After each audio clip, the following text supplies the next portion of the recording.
ہوتے ہیں، اپنے تو وہ ہوتے ہیں جو تکلیفوں میں ساتھ کھڑے ہوتے ہیں۔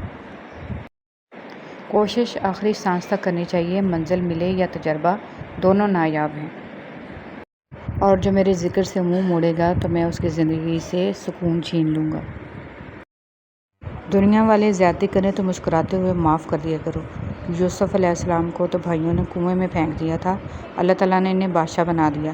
بے شک ہر مشکل کے بعد آسانی ہے۔ کامیاب لوگ اپنے ہونٹوں پہ دو چیزیں رکھتے ہیں، مسکراہٹ، خاموشی۔ مسکراہٹ مسئلے حل کرنے کے لیے اور خاموشی مسئلوں سے دور رہنے کے لیے۔ میں اور میرا خدا روز بھول جاتے ہیں، میں اس کی عطاؤں کو اور وہ میری خطاؤں کو۔ قدر اور وقت بھی کمال کے ہوتے ہیں، جس کی قدر کرو وہ وقت نہیں دیتا، اور جس کو وقت دو وہ قدر نہیں کرتا۔ وہ رشتے کبھی نہیں ٹوٹتے جن کی بنیاد میں سچائی، خلوص اور پیار شامل ہو۔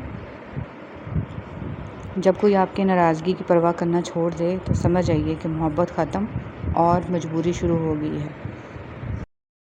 پیسہ کہتا ہے مجھے حاصل کرو، سب بھلا دو۔ وقت کہتا ہے میرے پیچھے چلو، باقی سب کو چھوڑ دو۔ مستقبل کہتا ہے میرے لیے کوشش کرو، باقی سب بھلا دو۔ اللہ صرف اتنا کہتا ہے مجھے یاد کرو، سب کچھ تیرے قدموں پہ ڈال دوں گا۔ سچے رشتے کچھ نہیں مانگتے سوائے وقت اور عزت کے۔ حقیقت تو یہ ہے کہ آپ کچھ بھی کر لیں، کوئی بھی قربانی دے دیں، یہ دنیا آپ کو تب تک چاہے گی جب تک آپ کا اچھا وقت ہو۔ پوچھا گیا صبر جمیل کیا ہے تو جواب آیا، جب تم آزمائے جا رہے ہو اور تمہارا دل کہہ رہا ہو الحمدللہ۔ خاموش رہنا، برداشت کرنا اور درگزر کرنا سیکھنا دنیا کا سب سے بڑا ہنر ہے جو سبھی نہیں سیکھ سکتے۔ مشکلیں دینے والوں سے بڑا مشکلوں سے نکالنے والا ہے۔ یہ بات سمجھ آ جائے تو مشکل زیادہ دیر مشکل نہیں رہتی۔ اللہ آہستہ آہستہ تمام دنیاوی سہاروں کو آپ سے الگ کرتا ہے، اس لیے نہیں کہ آپ بے سہارا ہو جائیں، بلکہ اس لیے کہ آپ کو رب کا سہارا صاف اور نمایاں نظر آنے لگے۔ حضرت علی رضی اللہ تعالیٰ عنہ نے ارشاد فرمایا، اپنے جسم کو ضرورت سے زیادہ مت سنوارو، اسے مٹی میں مل جانا ہے۔ سنوارنا ہے تو اپنی روح کو سنوارو، کیونکہ اسے اپنے رب کے پاس جانا ہے۔ اگر آپ اچھی اور میٹھی گفتگو نہیں جانتے تو چپ رہنا جانیے، کیونکہ چپ رہنا بھی اتنا ہی بڑا کام ہے جتنا کہ بولنا۔ حسد کرنے والے کے لیے یہی سزا کافی ہے کہ جب تم خوش ہوتے ہو تو وہ اداس ہو جاتا ہے۔ میں نے زندگی کو آسان بنا لیا، ظرف کو وسیع کر لیا۔ جو ساتھ چلتا رہا اس کو روکا نہیں، جو رک گیا اسے ساتھ چلنے کو نہیں کہا۔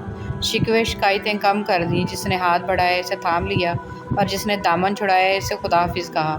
اس سے وجہ نہ پوچھی، لوگوں سے امیدیں لگانا چھوڑ دیں، ملنا جلنا کم کر دیا، خواہشیں مختصر ہو گئیں، اور اس طرح زندگی آسان ہو گئی۔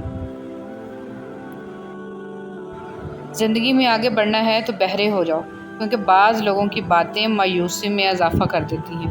اللہ جب کسی کو اپنی طرف لانا چاہتا ہے تو اسے کسی کے ہاتھوں توڑتا ضرور ہے، تاکہ اسے احساس ہو جائے کہ اللہ کی محبت کے علاوہ سب محبتیں فنا ہیں۔ آپ کا صبر کسی کے لیے بددعا ہی ہوتا ہے۔ ہر انسان اپنے کیے کو پا لیتا ہے۔ صبر کریں، معاف کرنا نہ کرنا آپ کے ہاتھ میں ہے۔ معاف کر دینا آپ کے اجر کو بڑھا دیتا ہے، اور اس معافی کے بدلے میں ہو سکتا ہے کوئی راحت یا آسانی مل جائے، مگر بدلہ لینے کا بھی حق ہے آپ کے پاس نہیں۔ معاشرے میں تبدیلی تبھی ممکن ہے جب ہر شخص اپنی اصلاح میں لگ جائے۔ عبادات ضرور کیجیے مگر معاملات پر بھی توجہ دیں۔ کعبے کے چکر لگانے سے لوگوں کو دیے ہوئے چکر معاف نہیں ہو جاتے۔ حضرت علی رضی اللہ تعالیٰ عنہ نے ارشاد فرمایا، جب کبھی کسی ضرورت مند کی آواز تمہارے کانوں تک پہنچے تو اللہ کا شکر ادا کیا کرو، کیونکہ اللہ نے اپنے بندے کی مدد کے لیے تمہیں پسند کیا ہے، ورنہ وہ اکیلا ہی کافی ہے سب کے لیے۔ معاشرے کے بدترین لوگ وہ ہیں جو کمزوروں کی غلطی پر شور مچاتے ہیں اور طاقتور کی غلطی پر مجرمانہ خاموشی اختیار کرتے ہیں۔ خلیل جبران۔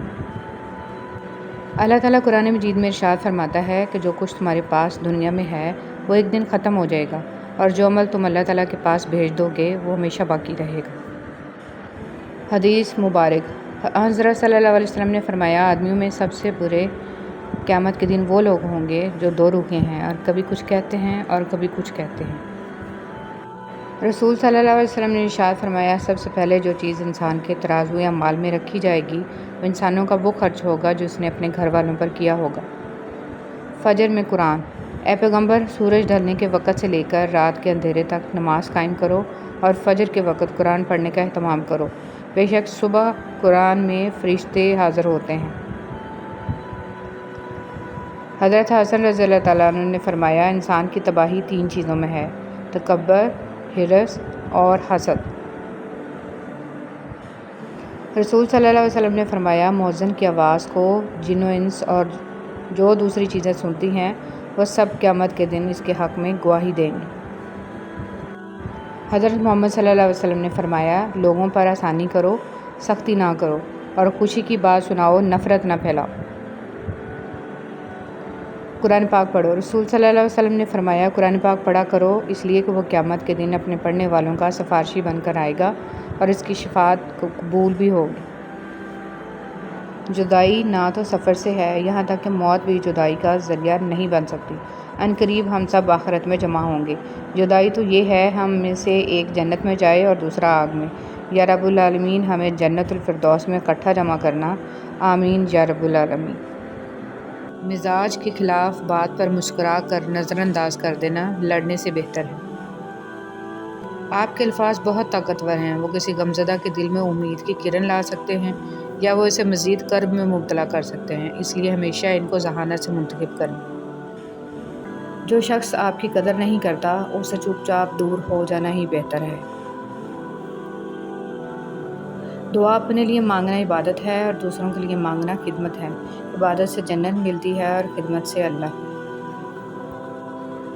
جب سے سب کے الگ الگ مکان ہو گئے، پورا بچپن ساتھ بتانے والے بہن بھائی ایک دوسرے کے مہمان ہو گئے۔ ہر کسی کو ہر بات کا جواب دینا ضروری نہیں ہوتا۔ بہت سی جگہ پر واقعی دل بڑا کرنا پڑتا ہے، درگزر کرنا پڑتا ہے۔ ہر کوئی نہیں سمجھتا آپ کو اور ہر کسی کو آپ سمجھا نہیں سکتے۔